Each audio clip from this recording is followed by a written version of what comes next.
Hello and welcome to the FatBoss Guide to Xavius in the Emerald Nightmare. So congratulations, you finally got to the last boss, and you'll see him here, right in the middle of his shit room with all this smoke and fog, and prepare yourself for a relatively short encounter. It seems to be a reoccurring thing with last bosses these days, and the entire fight really just revolves around two main mechanics, which is corruption and the dream state.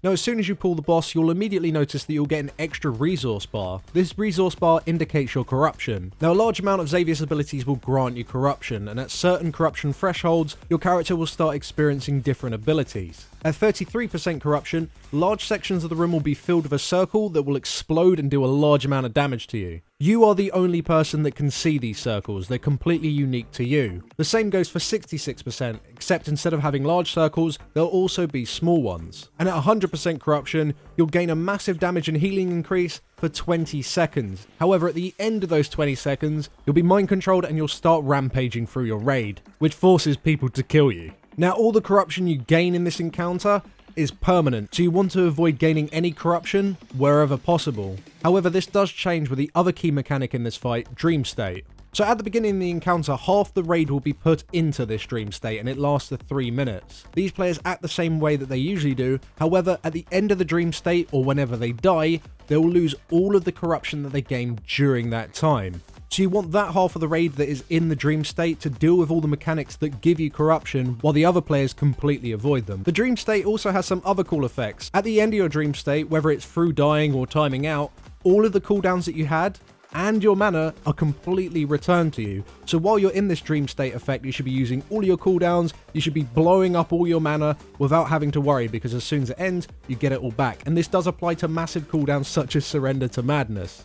The only thing that it doesn't return to you is Bloodlust. And you don't really need to worry about going to 100 corruption either during this dream state, because after the 20 seconds, you won't be mind controlled either. The dream state will just end and you'll go back to your normal self. So in most circumstances, at least for your dream state DPS, it's a good idea to actually go to 100 corruption. That way you'll just be doing even more damage. So with all that in mind, let's talk about phase 1. The boss will consistently mark 2 players with a debuff called Nightmare Blades. When the debuff times out, it will cause a straight wall of blades to go shooting across the room, intersecting the 2 points where the players are stood. Anyone hit by this will be knocked back and take a large amount of damage. So this is kind of like Wrought and Focused Chaos from Archimonde in Hellfire Citadel. What you want to do is have the 2 players position themselves so that they are the only 2 people that will get hit. If it's on 2 range players, then generally just want them to go to the side of the group. If it's on a melee and a range player, this can be a little bit more difficult. We actually made a gap between our melee camp and our range camp where the players could meet and the line could just safely pass between the 2 groups.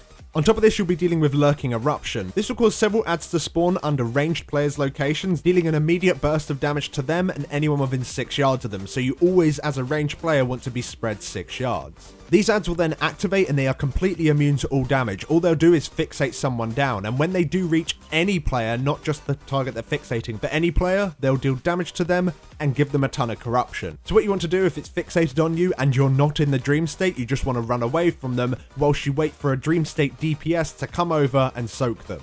Now, the reason that you want your dream state DPS to deal with this rather than your dream state healers is because your healers are dealing with a really nasty debuff on your tanks called Darkening Soul. Now, this is a debuff that stacks up that just deals ticking damage to the tank, and eventually needs to be dispelled. However, when you do dispel it, it deals a burst of damage to anyone within 25 yards. And to add to this, when it is finally dispelled, the dispeller will gain a large amount of corruption. So the way that we deal with this ability is that a tank will go to 3 stacks, move outside of the melee camp and be dispelled on the side of the raid by a dream state healer. On heroic mode, you can dispel this 4 times before you're finally mind controlled and sent back into your normal state. If you're running out of mana, that's probably not a bad idea to do. However, you might want to just dispel it 3 times and just alternate which healer is dispelling it as long as they're stood in the dream state. Now, although rule of thumb, you taunt on 3 stacks, move out the raid and then explode, for one of them do it on 2 stacks.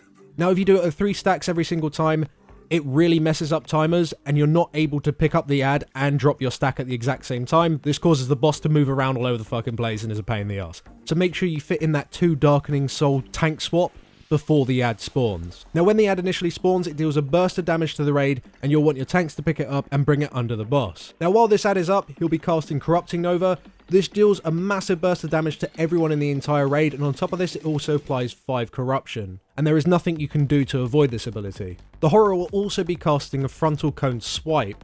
This simply just deals damage to anyone in front of him and also applies corruption. And as a result, you want your tank that is in the sleep state to be tanking this guy the majority of the time. There will be points where the sleepy tank does need to move out with the debuff to be dispelled, which means that the tank that isn't in your dream state will be tanking him. However, this isn't a huge problem as long as he's not tanking it for a long period of time. And that's everything you need to know about in this initial phase. However, it is incredibly important that you push the boss into phase 2 before a second horror spawns. If this means you need to use Bloodlust, then do so, and remember to try and optimize your damage by having your Dream DPS get 100 corruption for the massive damage increase. And you can do that by, of course, having individual players assigned to soaking the ads when they spawn. Now once you are in phase 2, you want to move the boss into the middle of the room as soon as possible, and then you'll also notice that the other half of your raid will enter the dream state as the first half is starting to come out of it. The reason that you want the boss in the middle of the room is because of inconceivable horror ads. These guys spawn around the room and will slowly travel towards the boss. When they reach him, they'll channel into him, and this will deal a huge amount of damage to the raid whilst applying unnecessary corruption to everyone. You need to kill these before they reach the boss. They can be stunned, they can be slowed, knocked back, all that kind of stuff, so make sure you use these tools if they're getting a little bit too close. Now when they die, they leave a pool of shit on the ground. This pool will reform into a brand new horror after 15 seconds. However, if you stand in the pool, you'll take some damage and you'll take some corruption. However, you will slowly soak it up and it will disappear. So you want to be sending out all of your dream state DPS, generally speaking, to soak all of these pools up. They're going to want to do it because they'll get mind controlled eventually, doing some nice damage, and of course you don't want these extra ads back. Now on top of this, everyone's going to have to be keeping an eye out for Bonds of Terror. The boss will tether 2 players together and it will cause them just to deal high ticking damage to one another. However, if you're within 3 yards of your partner, it just disappears. So you just want to find out who you're tethered with, just follow the line and it will be dispelled. Now the most deadly ability in this phase is Corruption Meteor.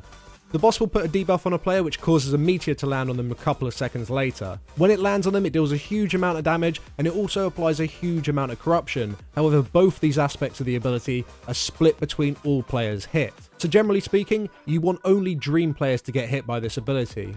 You can do that by simply having all your Dream players stood on one side of the boss, we choose the left hand side, and all your non-Dream players stood on the opposite side of the boss.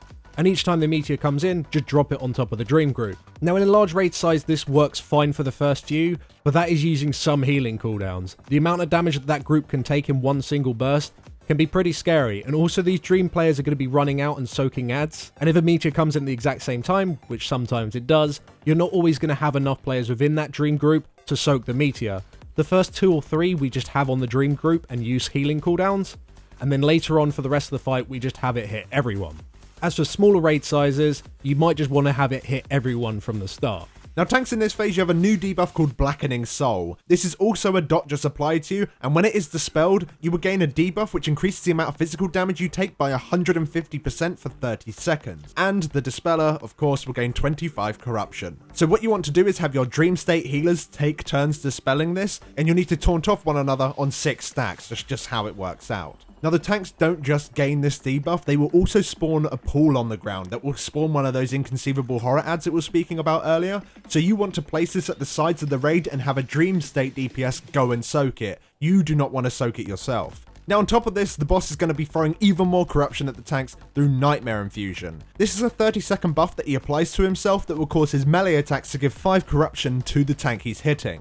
You want to have the new Dream State tank to start tanking the boss at the beginning of this phase. Then the way that it lines up is that the majority of these empowered melee hits will hit this Dream State tank rather than the non-Dream State tank, because of course you want as much corruption going into the Dreaming one because it will be removed later. However, the boss does have a nasty habit of slowly desyncing the timers, so eventually he'll start empowering himself when he is attacking the non-Dream State tank.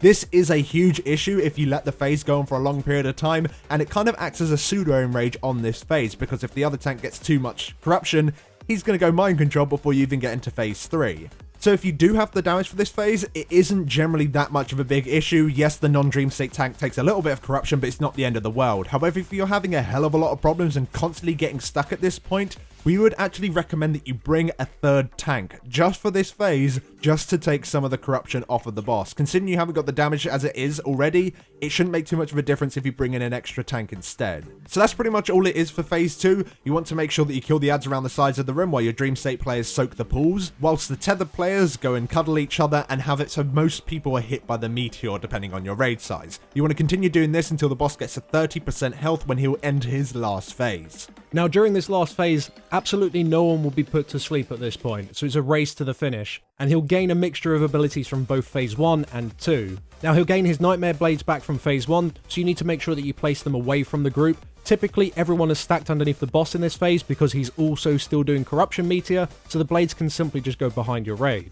Tanks, you're going to be dealing with the same debuff from Phase 2, so make sure you taunt on 6, and as soon as you need to be dispelled, make sure you're out of the raid, have a healer that has low corruption dispel you, and have a DPS that has low corruption go and soak the pool that you leave on the ground. And also as a tank, you need to keep in mind that the boss still keeps his Nightmare Infusion, which deals corruption on his melee attacks. This is pretty much the enrage in this encounter, as your tanks are almost certainly going to be mind controlled at some point, so the idea is that you kill the boss before these mind controls kick in. But on top of all these abilities, a bunch of tentacles spawn. Now these tentacles look super menacing, but ignore them. They might as well not be there. All they do is simply target random people, send out bolts towards them, which does virtually no damage, and places a tiny bit of corruption. It just adds to the enrage effect of the encounter. Completely ignore them, don't ever do any damage to them, and just tunnel the boss. And the idea is that you kill the boss before everyone becomes enraged. Yeah, generally at this point, as a DPS, your DPS cooldowns will be coming up, especially if you just left the dream state. You'll kind of just have a whole new fresh set of cooldowns. You just want to send them all into the boss. Use your second pots if you're rich enough to have them at this point. You know, just use everything you got so you can get him down before he gets you down.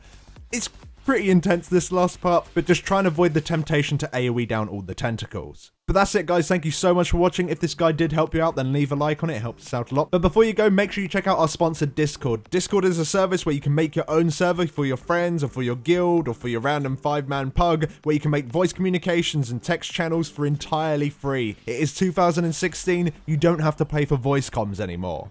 We've got our own FatbossTV community Discord server where you can come along and talk to us about raids or talk about our videos or ask some questions about the bosses. We're in there quite a lot at the moment, so do come along. The link is in the description below.